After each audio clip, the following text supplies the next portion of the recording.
Hello, I'm Jackie Mun-Gavin, and this is Love Life with Jacs, a podcast about living a wholehearted life, about freeing your naked soul and connecting to the world in love. To make sure you don't miss an episode, you can subscribe on JackieMungavin.com, iTunes, or the Podbean app. Stay tuned for episode 9, where we talk about how fear is a limiting barrier to love.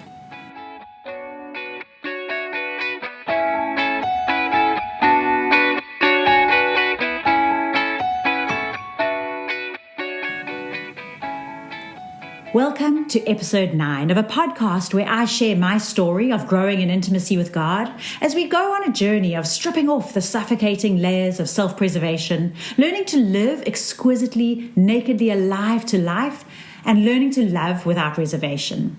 We're busy chatting through the book of A Song of Songs. It's an allegory of love about Jesus and us, using an analogy of a groom and his bride. And really, we're studying this book because I truly believe that our lives are all about love. Everything that matters in our life is linked back to love. 1 Corinthians 13 tells us that if we have achieved great things and had incredible gifts and skills, and yet we haven't done these things for love, for the sake of love, that really at the end of the day, they count for nothing. If you were with us, I think it was all the way back in episode 1 when we began this podcast, we spoke about how after we've been gone for a while, our essence, our contribution to this world and to the people around us will really be distilled down to only a few words. That one day somebody will remember me as, remember Jackie, she was so...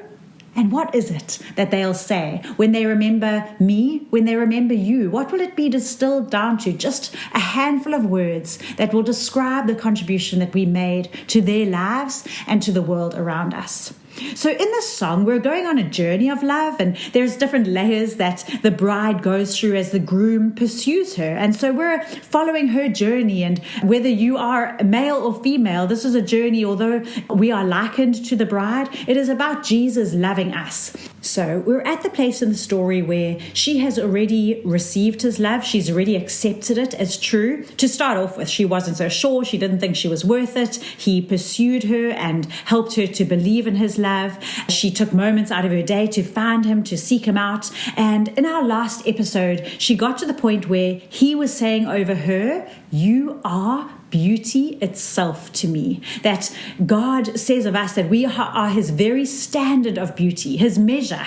We cannot be less than good enough because we are his measure. We are the standard by which he defines beauty. And she accepts it, miracle upon miracles. She agrees and she says, I am truly his rose. I'm the very theme of his song. And so she's believing his words. She's allowing his words to define her, which really is an incredible part of this journey. And she gets to this part where she says, I'm longing for more. I want more intimacy. I want more depth to my relationship with my lover. And she says, but yet, how could I take more? And we finished off there last time we spoke, and she hadn't yet entered the excruciating part of this love journey. And yet she's asking for love. And that's where we're going to pick up from this week. We're in chapter 2 of Song of Songs, and she has asked for more intimacy from her lover. And there's this moment where she hears him coming to her. And she says this from verse 8. Listen, I hear my lover's voice. I know it's him coming to me, leaping with joy over the mountains, skipping in love over the hills that separate us to come to me. And she describes him as strong and graceful. And she says, now he comes closer, even to the place where I hide. He gazes into my soul, peering through the porthole into my heart. And he speaks to her as he looks deep into her soul, deep into her heart. He says to her, arise, my dearest, hurry, my darling, come away with me. I have come as you've asked to draw you to my heart and lead you out. For now is the time, my beautiful one. The season has changed. There's this moment where I don't know if you find yourself in a similar position where you want more intimacy with God. You want even perhaps more intimacy with the people around you. You've asked for a deeper relationship. And there's this moment where it's been accepted. God is coming to you and he's saying, I've come as you've asked. I've come to draw you out. But you're going to have to come out of hiding. He says, the season has changed. The bondage of your barren winter has ended, and the season of hiding is over and gone. If you've been in a season of anonymity, a season of hiding, a season of not letting yourself be truly known, then there's this moment where he calls you out, where he says, you want more intimacy. It's going to take a risk. It's going to take a risk of being exposed. And now we come to this point where we ask ourselves the question, will the bride, or in this case, it's the bride, but for us, it's us. Will we risk exposure to our soul for the sake of following after the one that's inviting us into deeper intimacy? And he invites her even further, and he explains to her, and he helps her to see the signs around her. He says, can you not discern this new day of destiny breaking forth around you? The early signs of my purposes and plans are bursting forth. Oh, when I read that, just the early signs of my purposes and plans are bursting forth, I had to stop and wonder how few of us, or how many of us, are ready at the first invitation for more intimacy. How many of us will take that first invitation where he said, can't you see the signs around you? You've asked for more intimacy. You want to know me more. God would say to you, how many of us would accept that invitation right in the beginning to go into a greater depth? He says this to her, there's change in the air. Arise, my love, my beautiful companion, and run with me to the higher place, for now is the time to arise and come away with me. This time right now, even as you're listening to this podcast, tells me that this is a time where you're looking for increased intimacy. And God wants to respond to that desire in your heart. That desire is put there by him, and he wants you to go into a level of greater intimacy with him. This is not something that you have to wait for. This is something that he wants for you. But you're going to have to accept the invitation. And he carries on and warns her. And he says, let's start a few verses earlier. He says, let me see your radiant face and hear your sweet voice. How beautiful your eyes of worship and lovely your voice in prayer. He loves your desire. And he carries on, you must catch the troubling foxes, those sly little foxes that hinder our relationship. For they raid our budding vineyard of love to ruin what I've planted within you. Will you catch them and remove them for me? We will do it together. We'll chat in a minute about what some of those troubling foxes may be, but just for now to take note that she's asked for intimacy and he's responded with a yes, we can have greater intimacy, but yet he has warned her that there are things in her life, in her garden, in her soul that she's going to have to take care of in order to have that relationship bud into a vineyard of love. And then she speaks back to him, and her response is so sad. She starts off and says, I know my lover is mine, and I have everything in you, for we delight ourselves in each other. But, that word in scripture is either a word that changes complete darkness into complete light, or in this case, changes an incredible opportunity into a lost opportunity. I know my lover is mine, and I have everything in you, for we delight ourselves in each other. But until the day springs to life and the shifting shadows of fear disappear, turn around, my lover, and ascend to the holy mountains of separation without me. Until the new day fully dawns, run on ahead like the graceful gazelle and skip like the young stag over the mountains of separation. Go on ahead to the mountain of spices. I'll come away another time. And so we see that although she's asked for the intimacy, although he has responded with saying that the time is ripe for intimacy, it's a good time for her, yet he has warned her of the foxes, and she has responded to her fear instead of to the invitation. I'm going to interject here to tell you a little story. A number of years ago, Richard and I were leading a church on the southern coast of KZN in South Africa, and we had the experience of digging a borehole.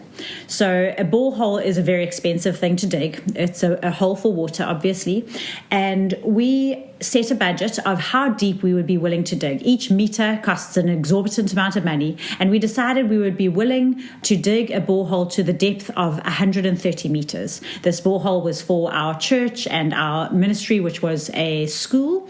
And so the guys came in with their massive big drills to drill into the earth, and they drilled down 100 meters, and they hadn't struck any water at all, and they kept going. When they got to about 117 meters, they struck a water that came out at a rate that was acceptable. It was acceptable, not quite sufficient for all our needs in the school and with the church ministry, but sufficient to be an acceptable rate. But we decided to keep going, that we wanted to keep drilling to the depth that we had decided, to the fullness that we could afford. And so we said to the guys, keep going a little bit further. And so they drilled a bit further, and the rate wasn't changing. After another 5 meters or 10 meters, they phoned Rich again and said, what do you want us to do? The rate has remained the same. Shall we keep going further all the way to 130, or would you like us to stop now? And Richard said, no, keep going.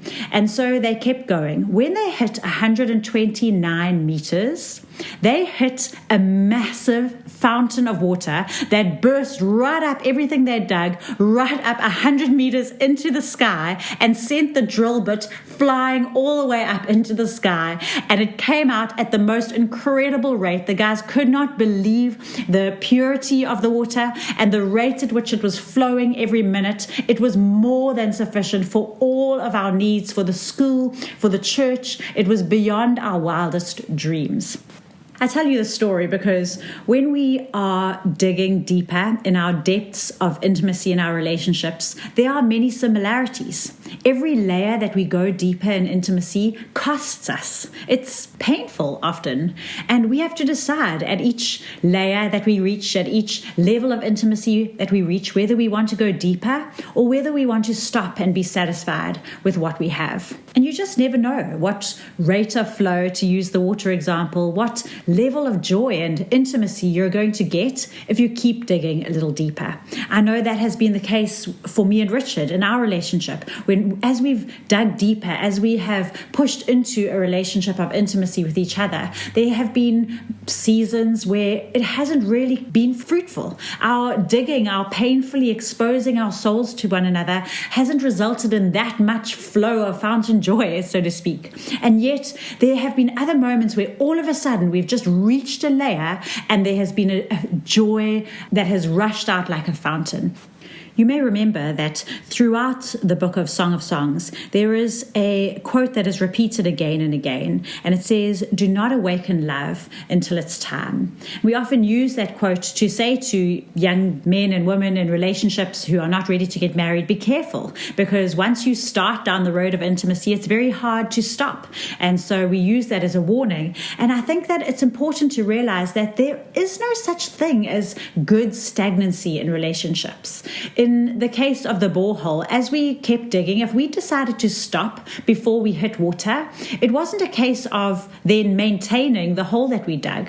It wasn't a case of either we maintain it or we progress. I think on the contrary, when it comes to relationships, it's either a case of forwards or backwards. It's not forwards or stay the same, it's forwards or backwards. And that is the reason why we warn young people or those people who are not ready to step further into a marriage relationship not to awaken love before it's time. Because either you're going to go forwards where you didn't want to go and you weren't ready to go, or you're going to end up losing the relationship that you loved and that you cherished if you started too early.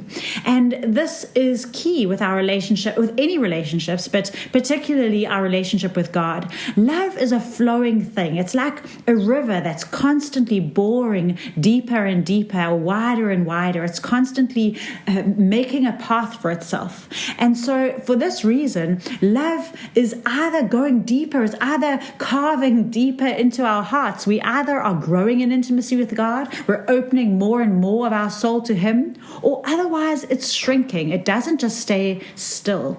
There is no such thing as good stagnancy in relationships. And so this is where our bride of Song of Songs finds herself. She's unable to go forward with her groom. She's unable to follow him into the intimacy that she so desperately desired. And so she realizes that he's going to have to go on without her, that he's going to have to step away from her for a while to the holy mountains of separation without me, she says. And she says, I will come away another time. And we have to ask ourselves, what is she afraid of? What are the shifting shadows of fear that she's waiting to disappear? What is she so afraid of with intimacy with him? She knows that he loves her and she loves him back and she's accepted his love. I wonder if she's afraid of parts of herself that not even she has uncovered yet. She's possibly afraid that there are things about her that she doesn't know and she doesn't want to know. Maybe she's afraid that once it's all hanging out, she might have to assess who she truly is and find that she doesn't have the value that she hoped for, that she doesn't have the worth that she wants to have.